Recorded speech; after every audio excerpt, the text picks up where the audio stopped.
Hey everyone, my name is Sarah Davidson and I'm the founder of Hello Fearless, which is the school for female entrepreneurs.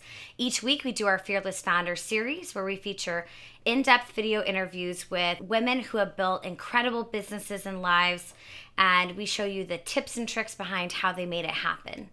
In this episode, we're featuring Megan Hunt, who is the founder of two wildly successful online companies. Her first business she actually started right out of college with no entrepreneurial experience or anything, driven out of this passion that she had for designing wedding bouquets. And intuitively, she knew to create this kind of cult following by being authentically herself and blogging, and created this brand and was featured in all the major media outlets in the wedding industry and kind of took that whole industry by storm.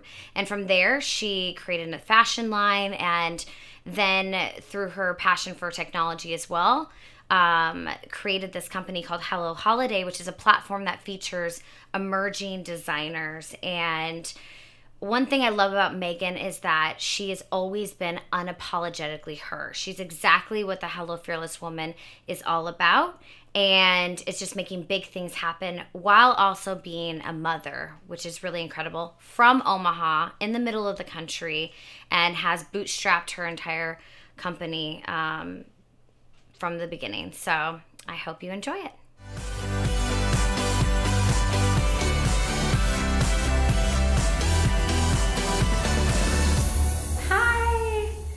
Hi, Sarah. I'm so excited to have you on here.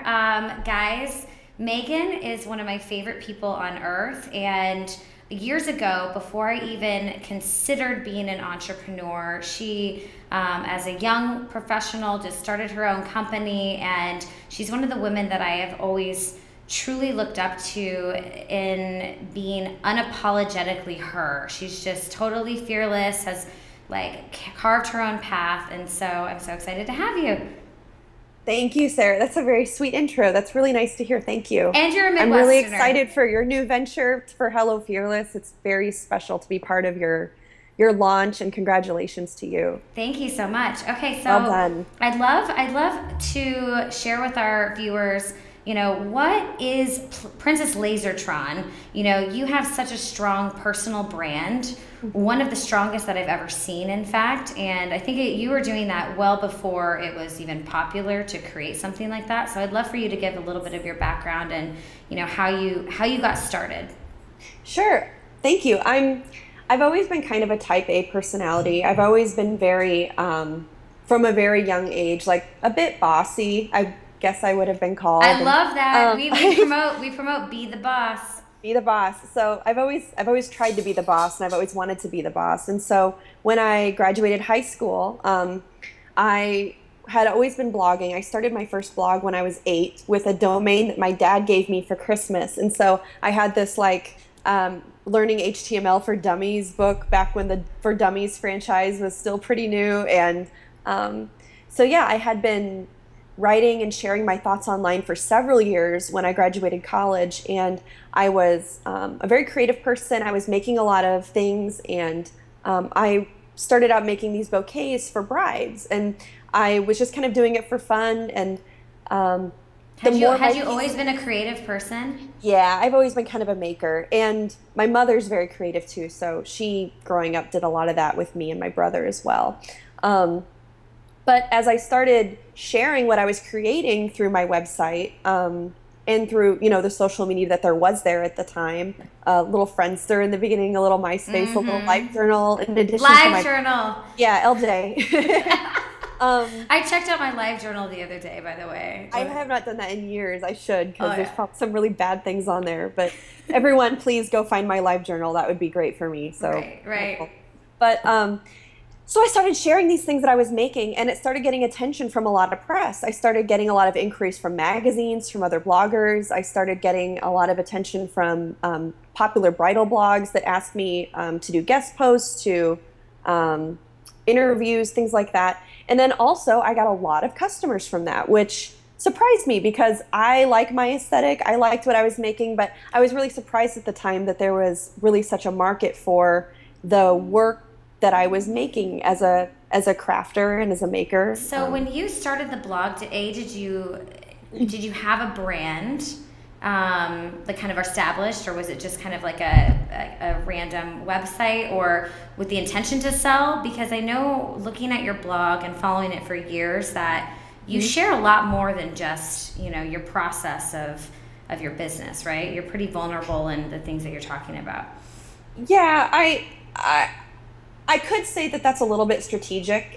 I can't deny that being vulnerable on my blog and sharing a lot about my personal life, from my dating life to my marriage to my child to starting businesses, I know that that has been helpful to me in establishing a brand and establishing trust with my customer, with readers, credibility in my industry. I think that getting to know someone, not as a brand, but as a person, when they have a brand that you respect, that they've grown, adds a lot of value to that brand. And so I can't come in here and be like, oh, it's just me, it's just who I am, I didn't even think about it. Like, I know that sharing who I am is good for my company, but I also can't do it any other way. Like, that's just who I am. I'm not a naturally private person.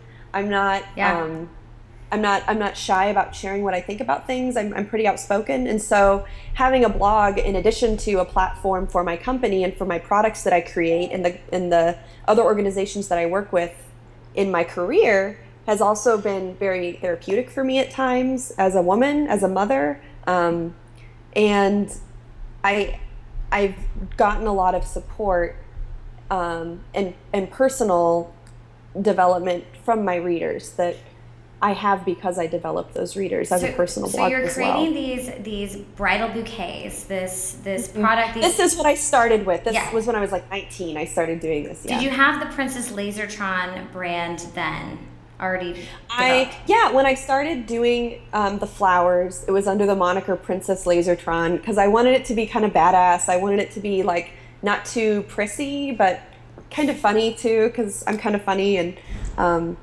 I kind of always planned to change the name. Like, it was just sort of what I thought of at the time, but people liked it and it stuck, and the URL was available, so that's what it was. I mean, I love it because it's feminine but edgy.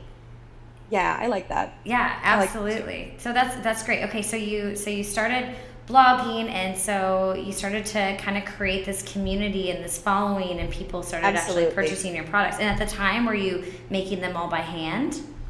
Oh, yes. Everything has always been made by hand. I started doing bridal bouquets and also just flowers for the whole wedding party. And that's how I really got my start as an entrepreneur.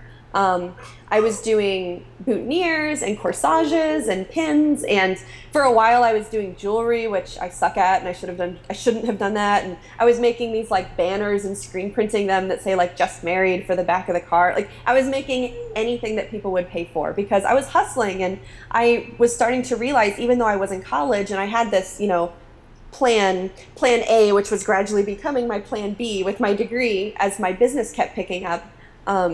I just wanted to try everything. I wanted to see what I was good at. I wanted to see what my customers responded to, and it just kept rolling, kind of, whether I was doing it or not.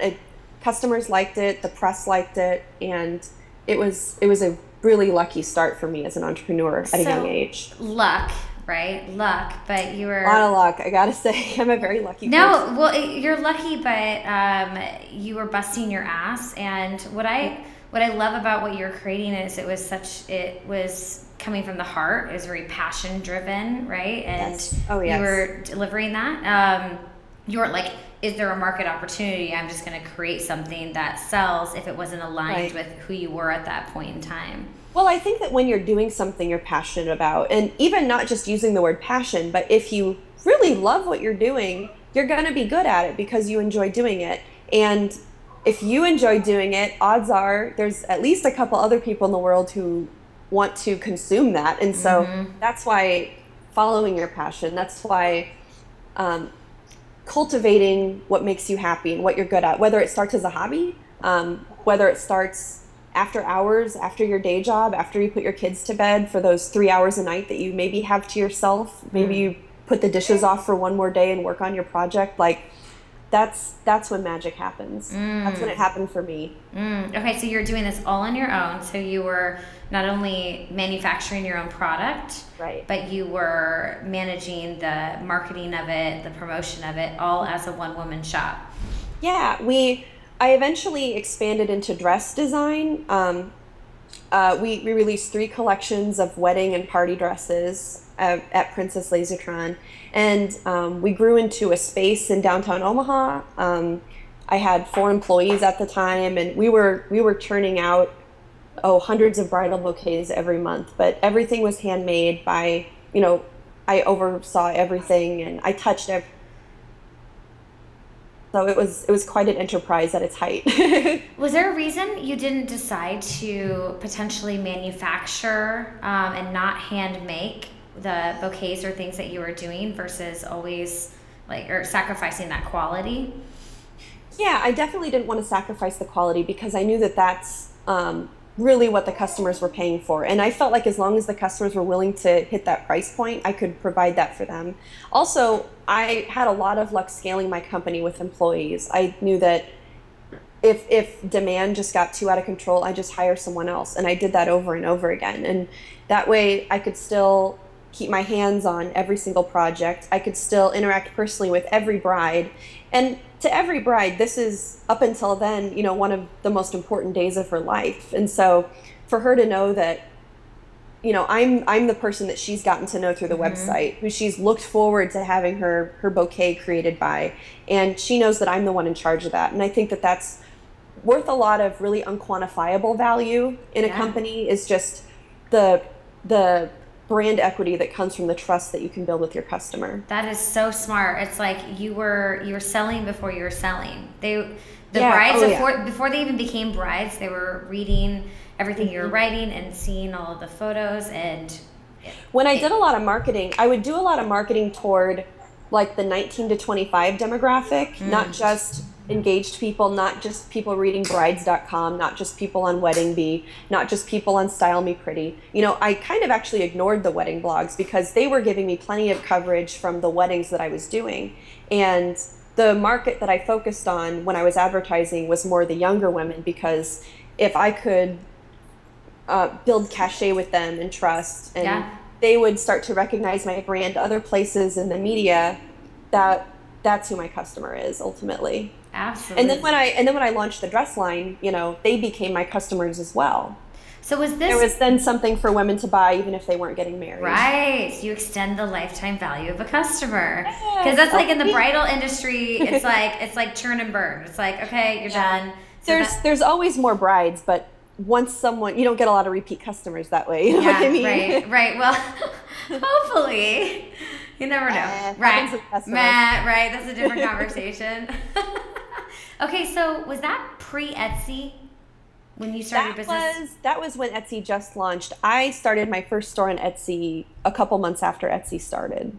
Okay, so did you diversify your selling option? Did you have an Etsy store as well? Yeah, I had an Etsy store since they launched, and eventually I moved into a self-hosted store online, and then Etsy had a huge fit about it, and they said I can't be selling the same product in my personal store and on Etsy, so I decided to just leave Etsy behind and just sell in-house. You own it then, right? Yeah. So you drove a lot of traffic, obviously through blogging, through social media, you got a lot of press coverage, and I mean, honestly, you created a cult following. People were diehard Princess I tried to. Yeah. Okay, so how did you do that? Were you personally engaging with people on social media? What was your strategy? I really like my readers, and I think that you kind of attract I feel like I attract the kind of reader that I would want to be friends with, actually. And so when I look at their Twitter accounts, I've got TweetDeck open, and I can scoot over and see it in the other window right now, and I follow all my customers, and I am friends with them on Facebook, my personal Facebook account, and Instagram for sure, Pinterest, and I get to know them a little bit, and I really like them, and I hope that they can kind of feel that, just the genuine relationships that this business has created for me and what it means to me. It means more to me. I mean, I'm not rich off this. I'm not doing this for the money. I would like more money. That would be fine, but it's not about that for me. Well, it's we'll about get into the business that you're going to get rich off of here very soon. But it's really about the relationships. And as I alluded to earlier, I mean, in every entrepreneur's journey, there's a lot of roadblocks. There's a lot of hurdles. And without the base of support from my readers and customers and fans, who many of them truly are real friends to me, I may have given up. I can't say for sure. You know, I'm not a quitter, but times get tough. You know, I can't say. So what I love about everything that you're doing is like, I feel like your business is so aligned with who you were as a person, and like you're projecting that. So you were attracting the right types of customers, right? Like there's all these like shisty bullshit internet marketing tactics where you can attract people to buy things, but like you're not actually going to build a community. You're not going to build a brand. And no, people don't trust that. Right.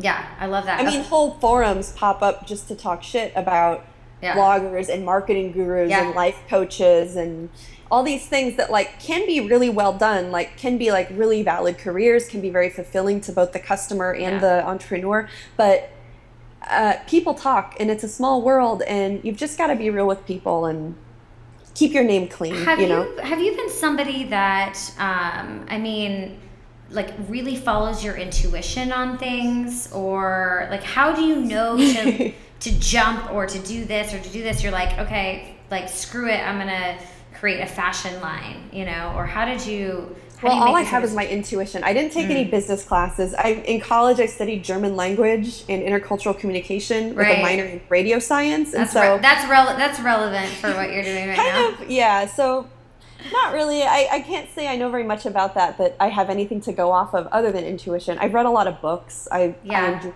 reading business books, so I've learned a lot from that. But other than that, it's just experience. And when you started your business, so we lived in Omaha together.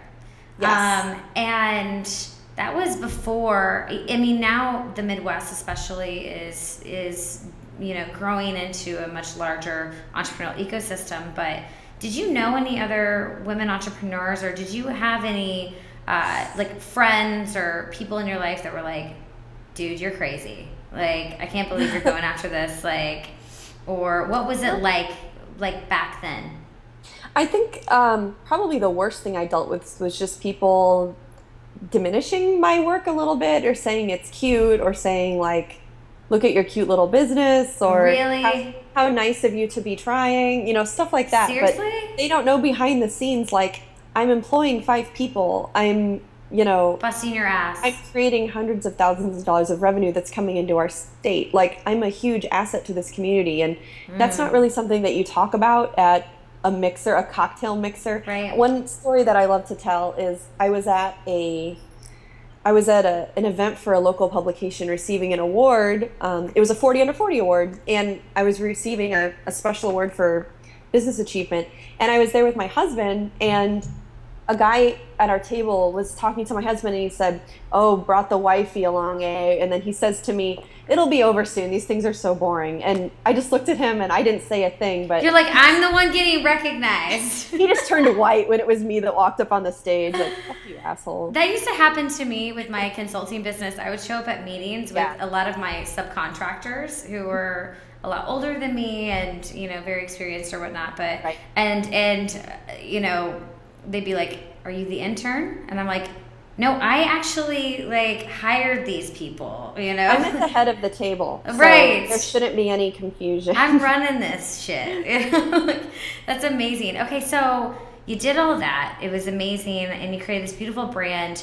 So when I would see you, I mean, you just have your own style. You have your own flair. You were Princess Lasertron, you know? I mean, that was so epic. But did you, in the middle of the country, mind you, like if you were in San Francisco or any other market and you were as fashionable as you were or as forward-thinking as you were, did you, like, what kept you doing that, you know? Like, even though no one else looked like that.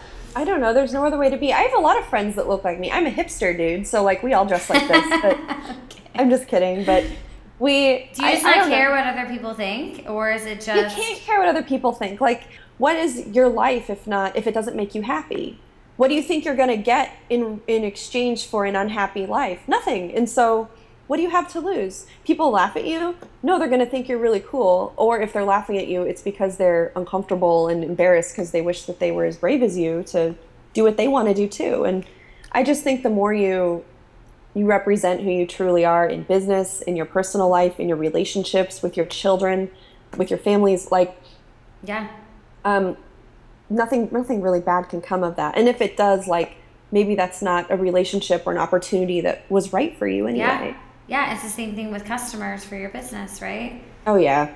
It's so like that. It's like you're not marketing to everyone. And the people that, if you're authentically yourself in your business and what you're creating, you're going to attract all the right customers and screw the haters, right? So, yeah. Okay, so I love my haters. I love to fuck with them. Oh, okay. So that's a great conversation. I want to get into that. So okay, so you did that.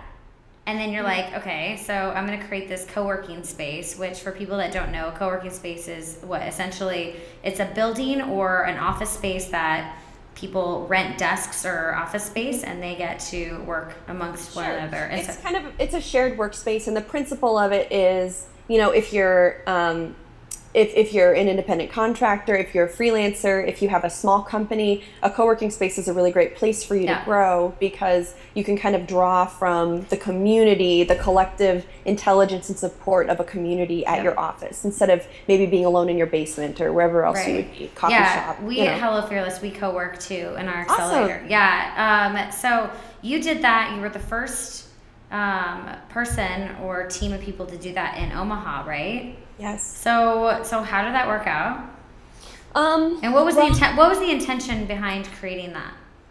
The intention was I was expanding my business and I needed a space to grow into. And so I felt like that was an opportunity to explore something like co-working in the Omaha community. And so with I got a couple friends to join me in the space as we opened. I was there with my employees in the beginning.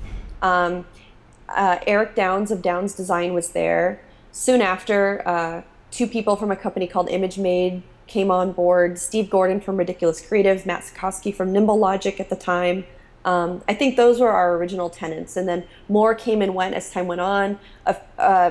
One company actually was created in this space from two small companies that decided to merge together, which is really exciting. And now they're doing amazing work in Omaha. And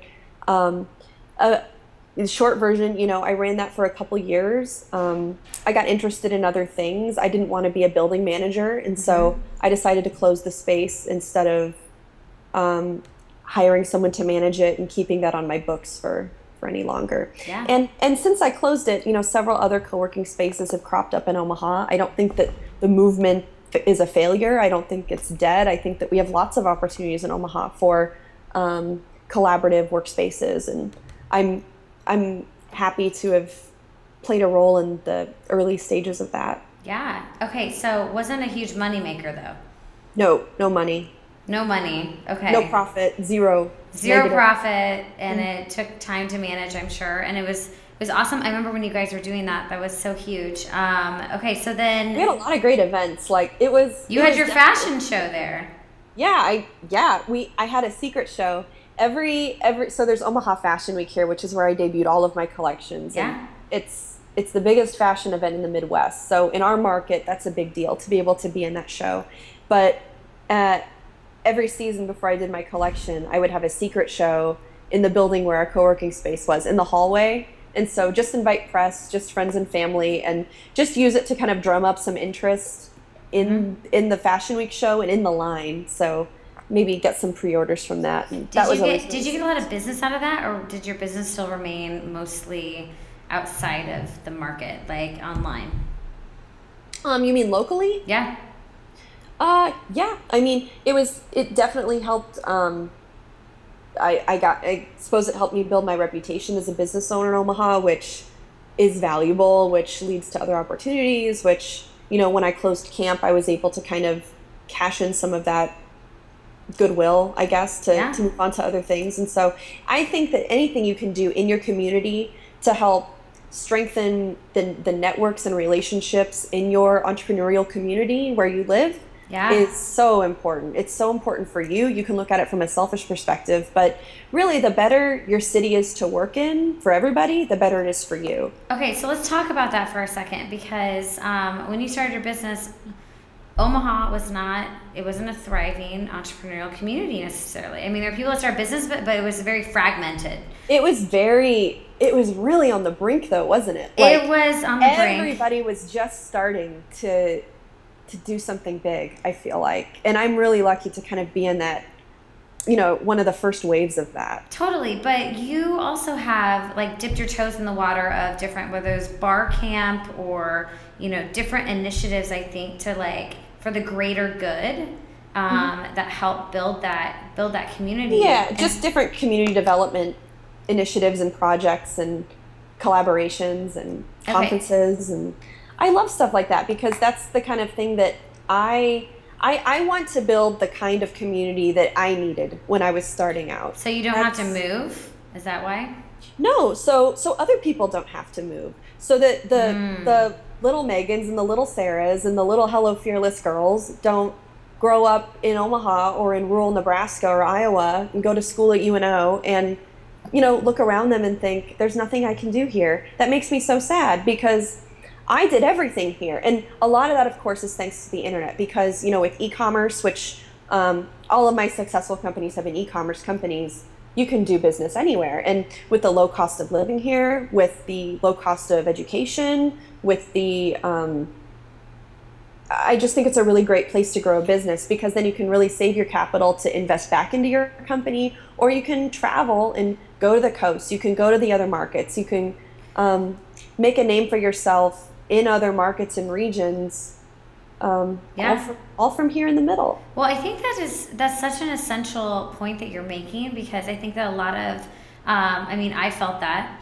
and a lot of women that don't necessarily live in these much larger markets feel like, is it really possible for me to do this where I'm living? Can I? Well, I would even argue you can do anything from anywhere, but I would even argue that it's a little bit easier in a small market or a mid-sized market, like maybe Minneapolis or Kansas City or Des Moines or It's Omaha. a little bit easier to create a cupcake shop, perhaps, in it's easier a to not be a as big saturated fish. market. It's easier to be a big fish in a small pond. If I had started this in New York City, there's no way I would be where I am today. No one would have given a fuck. Like, Yeah. another girl designing clothes, like, who cares? Right. But in Omaha, that was a story. Right. And I would say that even the Omahas or the Des Moines they're like third tier cities comparatively to New York, Chicago. New York, Chicago. And I would say that like the fourth and fifth tier cities now are actually starting to really boom and create a lot of economic opportunity for women to create companies, right? But I mean, just look at Nebraska, Omaha, our whole region as an economic landscape as well. I mean, we have so much investor capital here. We have a huge concentration of resources for small business owners, and just because more people live in an area doesn't mean there's more money there. It doesn't mean that there's more customers there. It doesn't mean there's more infrastructure to support a small business owner or a new entrepreneur or a startup. Like, the logic doesn't follow. So I am a big proponent of going where you want to be, like find where you want to live and grow there and grow the community, grow yourself, and make it better for the next round of people coming up as well. I love that. Okay, so you created your fashion line, you did the co-working space, and then you have this new venture called Hello Holiday. I love it. Hello Fearless. Hello Holiday. I love Hello Anything. Right? I love it. Okay, so tell everyone, what is Hello Holiday? Hello Holiday is a company I started with my partner, Sarah Lorsung Tverdik, a couple years ago. And our goal is to offer financing and distribution to small indie fashion designers. So from the customer's perspective, it's an online store. We sell at helloholiday.com. And at helloholiday.com as a customer, you can find a wide range of sizes. We're very sensitive to different body types and body shapes and offering cute clothes for everybody. And we like to joke that we're clothing for aging hipsters. We all have different, we're at different places in our lives. The 25 to 35-year-old career woman who has a personality and maybe, I mean, Sarah and I both came up through like the hardcore rock scene. We were both just like fucking punks when we were younger. And now we're just like two moms in the office selling our clothes. But we love to work with small designers, and that's our biggest focus, is just helping them with their manufacturing, helping them get their collections off to a good start. Because in my previous life, when I was a designer, that was my biggest barrier to entry, was just like, I can't make that many clothes, and so I need to sell what I have so I can buy more materials to make more clothes until I get big enough to have a manufacturer. And it's like that climb is so prohibitive to so many just brilliant designers, and not all good designers have good business minds. And so I realized that design wasn't really my passion, and more of the business operations organizational side was what I was interested in. So I take my experience and apply it to Hello Holiday, and now we help designers get to national distribution. Okay, so let's talk about that for a second, because I think that what we teach women is to really know who you are, what the strengths are that you have, what your weaknesses are, what you're good at, what you love doing, what you don't, because you might be making clothes, but you're better suited to actually run the business side of things. Or maybe you're better suited to actually just make clothes or whatever type of product you're making by hand, and then you need to hire somebody or have a partner to run that for you. So I'd love for you to touch on that. Yeah, partners are amazing. Partners are everything. Okay. I also think that sometimes things you just have to try to find out. Like I thought I was a designer. Like I thought was kind of my lot in life, and I was good at it, but I didn't love it. And so, just because you're good at something, or it's glamorous, or people think that, you're hot shit because you can do it, if it doesn't make you happy, maybe you're on the right dartboard, but you're not quite hitting the bullseye. So maybe I was close. It was almost designing, but actually I should be managing designers. And so that's how I was able to kind of pivot that career into something that's so huge. That's so important though for your happiness, and also you existing more in that zone of genius is going to make you so much more fulfilled, so much more profitable. The company so much more successful. I love that. Okay, so how did it looks successful? That's the important thing. You're getting there. So talk to me about how you found Sarah, and why you chose to have a co-founder.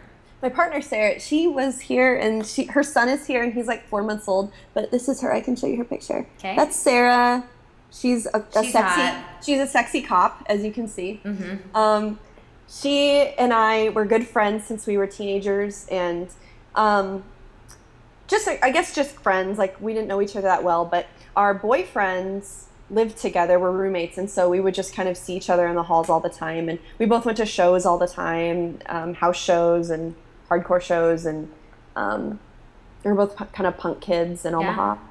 And we grow up a little bit more. She's working in a lot of retail. She was a social worker before this as well. And one day she came to my co-working space at camp, and she was steaming a prom dress because she was styling like a music video that's now on MTV. Like, she's also an amazing stylist, is her background.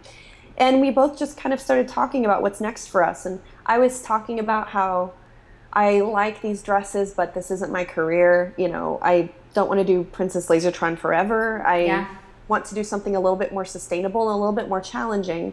So she was kind of on the same path. She was like, I'm close, but I'm not quite there.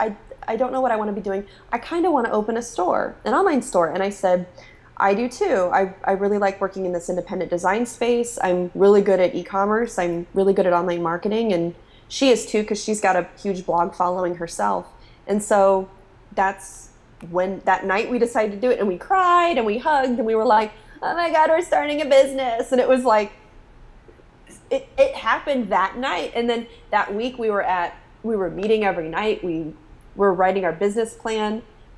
It took off very fast, and we don't regret it at all. And that all happened just from that little conversation that we had, like, or we wouldn't be here at all. So what's her role versus your role?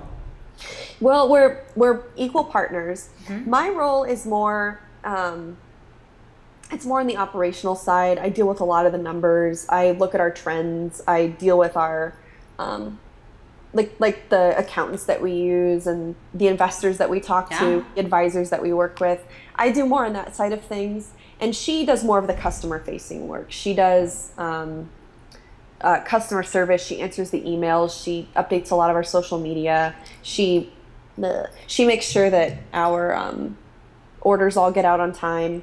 And in the beginning, we both did a lot more of the roles equally, but now that we're bigger and we've got a little bit more help in the office, we're kind of settled into our own roles. Okay, so last thing I want to touch on is like for Hello Holiday, one of the things I think you do so brilliantly is in showcasing, like leveraging social media to really get your products out there and to tell that story. So I'd love for you to touch on that just really quickly.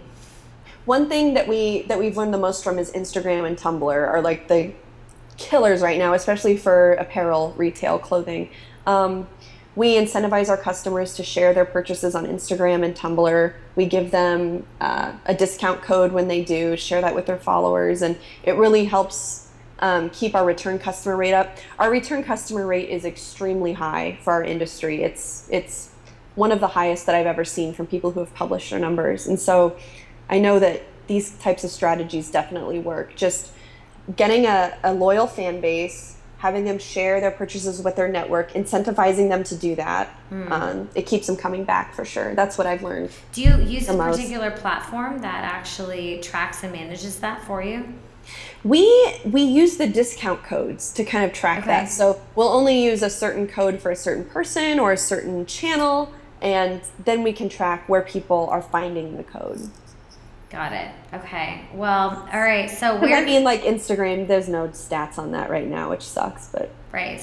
Oh, I get it, sister. Okay. So where can everyone find you and find out more about Hello Holiday? You can follow me on Twitter at Lasertron, Lasertron, no Z, it's an S. And my personal blog is princesslasertron.com. And you can also just Google me. I think that's probably the best way to just delve into what the fuck this is all about. Megan Hunt, everyone. All right. Thanks, girl. Thank you, Sarah. Hey everyone, thanks so much for watching this episode of Fearless Founders. I hope you enjoyed it as much as I did. And you can find Megan's contact information on the page. And if you loved it, please share it on social media as well as via email to any woman that you know that might be inspired by her story. We have buttons to make you do that. And we also would love for you to subscribe to our e-newsletter so you can stay up to date with all of our Fearless Founder interviews and get all the tips and tricks behind how these women built their awesome businesses and lives. So thanks again, and we'll see you next time.